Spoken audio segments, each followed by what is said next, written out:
Le retrait de la Russie a coûté cher aux groupes européens. 176 entreprises ont dû passer des charges et dépréciations pour un montant total de plus de 100 milliards d'euros. Trois secteurs concentrent l'essentiel de la facture. D'abord l'énergie. Trois groupes, Shell, BP et Total Energy, totalisent à eux seuls plus de 40 milliards d'euros de pertes. Pertes qui ont toutefois été largement compensées par la hausse des prix du pétrole et du gaz, ce qui n'est pas le cas de la finance. Le deuxième secteur le plus touché, avec 17 milliards et demi de pertes. Parmi les principales victimes, la Société Générale qui a dû céder dans l'urgence sa filiale Rosebank avec à la clé une charge de plus de 3 milliards d'euros.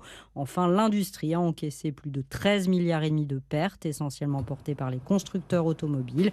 Renault a par exemple perdu à lui seul 2,3 milliards après avoir cédé ses participations dans le constructeur automobile russe Avtovaz.